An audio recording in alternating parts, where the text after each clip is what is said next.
Yang kedua yang dibahas oleh beliau adalah tentang keutamaan sholat duha. Ya, berdasarkan hadis-hadis yang sahih. Jadi keutamaan, dan ini sering kita sampaikan saudaraku seiman, kalau anda ikuti materi kami tidak asing ya bahasa ini. Saya sering bahasakan, kalau ingin rajin berbuat sebuah ibadah, maka coba cari tahu tentang keutamaannya. Keutamaannya. Karena kalau kita tahu keutamaannya, otomatis kita akan, kita akan tahu itu. Ya. Kita akan terdorong untuk mengerjakannya. Sebagaimana juga anda kalau terbiasa dengan satu perbuatan buruk, anda cari tahu tentang ancamannya supaya anda meninggalkan. Salat duha memiliki keutamaan berdasarkan hadis-hadis di bawah ini. Yang pertama, hadis Abu Dzar radhiyallahu anhu dari Nabi SAW, beliau bersabda, yusbihu ala kulli sulama min ahadikum sadaqah, fa kullu tasbihatin sadaqah, wa kullu tahmidatin sadaqah, wa kullu tahlilatin sadaqah, wa kullu takbiratin sadaqah, wa amrun bil ma'rufi sadaqah, wa nahyun anil munkari sadaqah, wa yujzi'u min dzalika rak'atani yarka'huma minad duha. Di pagi hari, setiap persendihan, salah seorang dari kalian harus bersedekah.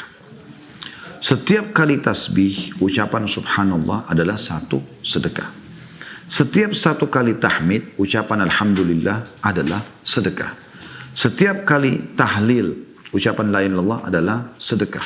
Jadi setiap sendi-sendi kita ini ada 360 sendi, kita harus bersedekah agar selalu terjaga. Setiap kali takbir, ucapan Allahu Akbar adalah sedekah. Anda berzikir semuanya adalah sedekah. Dihitung satu sedekah dengan satu ucapan ya. Memerintahkan kebaikan adalah sedekah. Mengingatkan pada perintah-perintah Allah. Melarang kemungkaran adalah sedekah. Semua itu dapat tercukupi dengan melakukan 2 rakaat sholat duha. Hadis ini riwayat Muslim nomor 720. Jadi kita lihat teman-teman sekalian di sini, bagaimana mulianya sholat duha itu. Anda begitu sholat 2 rakaat yang kurang dari 5 menit, ya, kita bisa bahasakan. Itu sudah cukup, insya Allah dijamin 360 sendi Anda aman. Selain pahala yang Anda dapatkan ya.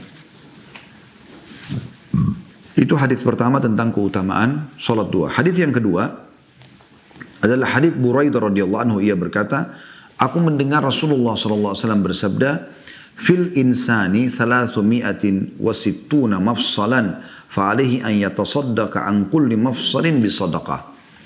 Setiap manusia memiliki 360 persendian. Setiap persendian itu harus dikeluarkan sedekahnya. Para sahabat radhiyallahu anhum bertanya, siapa yang mampu berbuat demikian wahai Nabiullah, wahai Nabinya Allah? Artinya bersedekah setiap hari 360 sendi. Anggap kalau satu sendi 1 juta misalnya nilainya, 360 juta per harinya gitu. Maka Nabi SAW bersabda, an-nukha'atu fil masjidi tadfinuha. Saya ulangi, an-nukha'atu fil masjidi tadfinuha. Wasyai'u tunahihi anit tariq.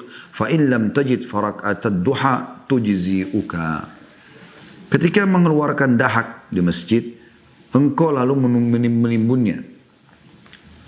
Ketika ada sesuatu yang mengganggu di jalan, duri, potongan pohon, dahan pohon dan segala macam batu, lalu engkau menyingkirkannya.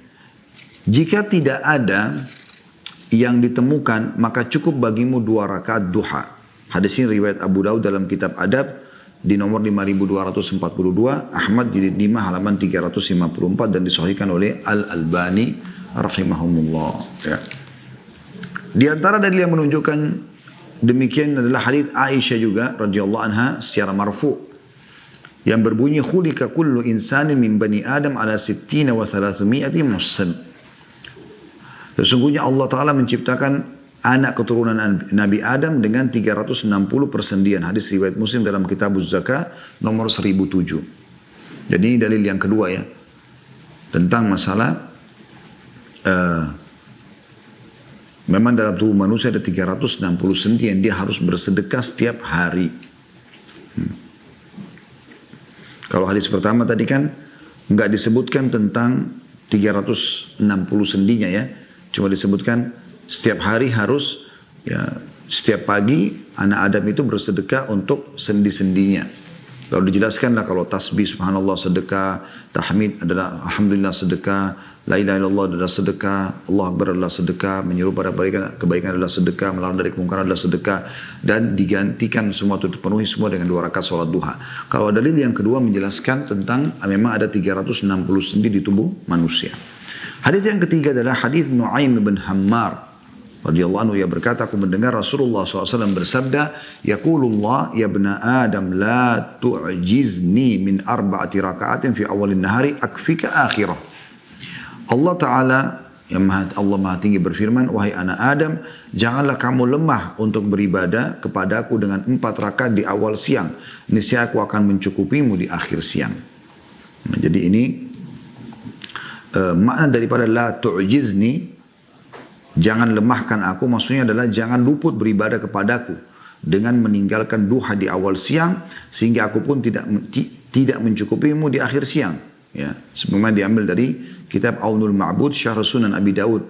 Hadis ini diriwayatkan oleh Abu Daud dalam kitab At-Tatawwu, bab tentang sholat duha nomor 1289. Jadi ini hadis tentang perintah Allah Subhanahu wa taala. Kalau tadi 2 hadis pertama menyebutkan tentang 2 rakaat sholat duha. Kalau ini menjelaskan tentang jumlah rakaat 4. Dan keutamanya adalah kebutuhan Anda akan dipenuhi oleh Allah Subhanahu wa taala sepanjang hari itu. Kalau tadi kan yang hadis pertama kedua itu menyelamatkan 360 sendi kita. Hadis yang keempat adalah hadis Abu Darda dan Abi Dzar radhiyallahu anhu dari Rasulullah SAW. Ya. Dan ini dinukil firman Allah hadis qudsi. Allah berfirman, ya ibna Adam irka'li 4 raka'atin min awalin nahari akfika akhirah.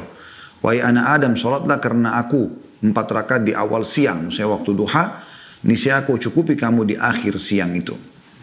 Hadis ini riwayat Tirmidzi dalam kitab Al-Witr nomor 475 dan disahihkan oleh Albani dalam Sahih At-Tirmidzi jadi 1 halaman 47. Ya.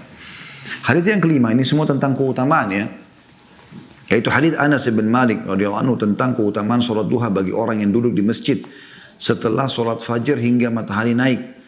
Anas radhiyallahu anhu mengatakan bahwa Rasulullah SAW bersabda, man shallal fajra fi jama'atin thumma qa'ada yadhkurullaha hatta tatlu'a asy-syamsu thumma shalla rak'atain kanat lahu ka'ajri hajjatin wa umrah tammatin tammah.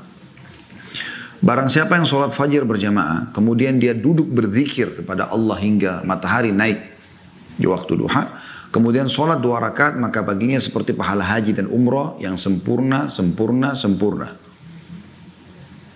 Hadis ini diriwayatkan oleh Tirmidzi dalam Kitabul Jum'ah nomor 586